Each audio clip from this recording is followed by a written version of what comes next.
Hello दोस्तों, Amit story vice में आप सभी का स्वागत है। साथियों, हम आपके बीच कुछ कहानियां लेकर उपस्थित हो रहा हूं। उम्मीद करता हूं कहानी में अंत तक आप बने रहेंगे और कहानी के बारे में आनंद लेंगे। साथियों, जैसा कि हम पिछले वीडियो में भी महाभारत से रिलेटेड कहानी आपके बीच उपलब्ध कराया, इस वीडियो में भी हम महाभारत से रिलेटेड ही कहानी लेकर के उपस्थित हो रहा हूँ। आप सभी साथियों से उम्मीद करता हूँ कि कहानी में अंत तक बने रहेंगे। कहानी के बारे में विस्तृत जानकारी आप सभी साथी प्राप्त करेंगे। तो साथियों, हम बात करते हैं महाभारत में क्यों इस ऋषि ने मछुआरे की बेटी से मिलन के लिए दिन में ही कर दी रात, इसके बाद भी कैसे कुंवारी रही वो। तो इस कॉन्सेप्ट पे हम साथियों आपके बीच चर्चा कर रहे हैं। कृपया आप सभी साथी ध्यानपूर्वक सुनने का प्रयास करें और कहानी में आगे बढ़ने से पहले चैनल में नए हो तो चैनल को सब्सक्राइब करना ना भूलें। बेल आइकन को भी प्रेस करें साथियों, ताकि हम आपके बीच ऐसी कहानियां लेकर के हर सदैव उपस्थित रह सकूं, जिससे आपको भी मनोरंजन हो सके। जैसा कि साथियों, महाभारत में ऋषि मुनियों से जुड़ी कई अनोखी कथाएं हैं, लेकिन एक कथा ऐसी भी है जब एक ऋषि ने अपने कामाग्नि के लिए दिन में ही रात कर दी थी। यही कथा महाभारत के जन्म की भी कहानी है। जैसा कि साथियों, महाभारत में कई ऐसी कहानियां हैं जिन्हें आज के समय में समझना या उसके पीछे के विज्ञान को समझना आसान नहीं है। ऐसी ही एक कथा है ऋषि पाराशर से जुड़ी हुई, जो एक मछुआरे की बेटी की सुंदरता पर कुछ ऐसे मोहित हुए कि इससे मिलन करने के लिए उन्होंने दिन में ही रात कर दी। इतना ही नहीं साथियों, इस कन्या के सौंदर्य पर वह कुछ ऐसे मोहित हुए कि उससे संसर्ग करने के बाद उसे फिर से कुंवारी होने का वरदान भी दे डाला। यही कथा महाभारत के जन्म की भी कहानी है। तो साथियों, आइए आपको बताते हैं इस कथा के बारे में विस्तार पूर्वक। साथियों, मत्स्यगंधा के सौंदर्यवान चेहरे पर मोहित हुए ऋषि पाराशर।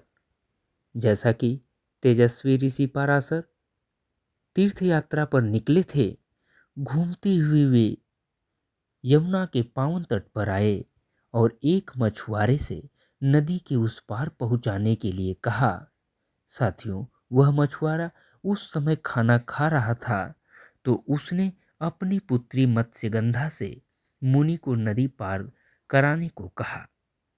मत्स्यगंधा मुनि को नौका से नदी पार कराने लगी।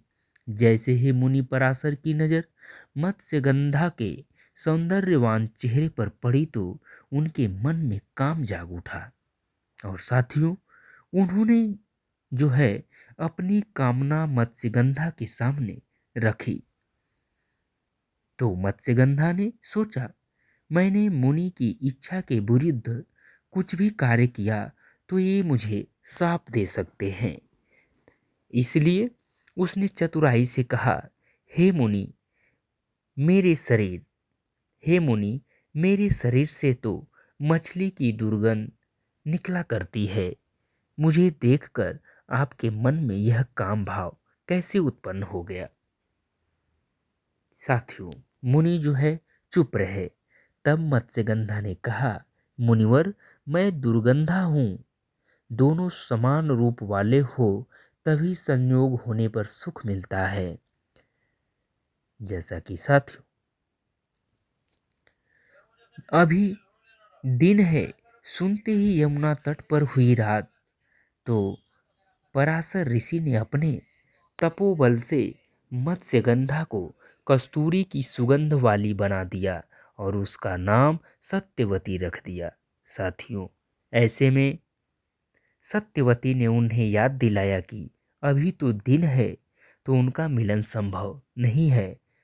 पर साथियों, तभी पराशर मुनि ने अपने पूरे के प्रभाव से कोहरा उत्पन्न कर दिया, जिससे तट पर अंधेरा छा गया।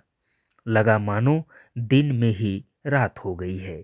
लेकिन साथियों, सत्यवती एक कन्या था और वो जानती थी कि ये सही नहीं है।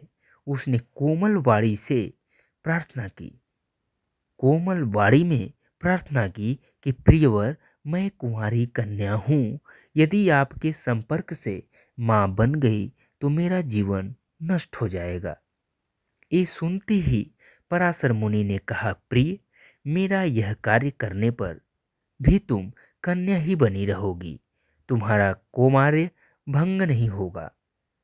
तो साथियों, सत्यवती के साथ अपनी इच्छा पूरी कर पराशर ऋषि चले गए। फिर क्या था? पराशर ऋषि चले गए। फिर साथियों, महर्षि वेदव्यास और महाभारत का जन्म। दूसरी तरफ सत्यवती ने यमुना में विकसित हुए एक छोटी सी द्वीप पर अपने पुत्र को जन्म दिया। ये जो बच्चा पैदा हुआ यह जन्म से काला था, इसलिए उसका नाम कृष्ण रखा गया और द्वीप पर जन्म लेने के कारण उन्हें कृष्णद्वैपायन कहा जाने लगा। साथियों, सत्यवती और पराशर ऋषि का यही प्रतापी पुत्र महर्षि वेदव्यास है। सत्यवती और पराशर ऋषि का यही प्रतापी पुत्र जो है महर्षि वेदव्यास है। आगे चलकर कृष्णद्वैपायन तपस्या में लग गए और द्वापर युग के अंतिम चरण में साथियों, अंतिम चरण में वेदों का संपादन करने में जुट गए। जैसा कि वेदों का विस्तार करने से उनका एक प्रसिद्ध नाम वेद व्यास पड़ गया। महर्षि वेद व्यास ने ही एक महान महाकाव्य की रचना की जो आगे चलकर महाभारत के नाम से प्रसिद्ध हुआ।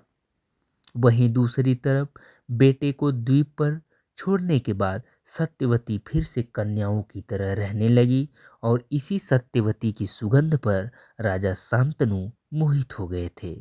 जैसा कि सत्यवती और शांतनु के चले ही राजा शांतनु के बड़े पुत्र भीष्म ने भीष्म प्रतिज्ञा ली थी।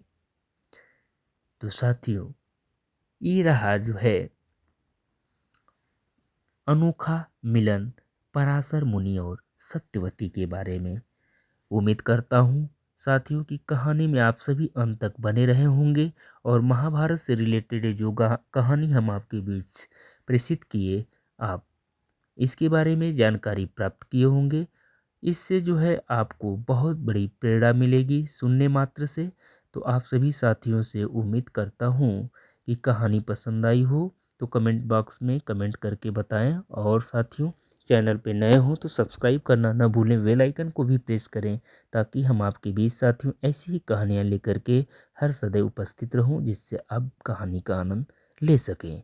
तो चलिए, आप सभी का हम चैनल पे बहुत बहुत स्वागत करते हैं साथियों। Thank you so much. All of you दोस्तों।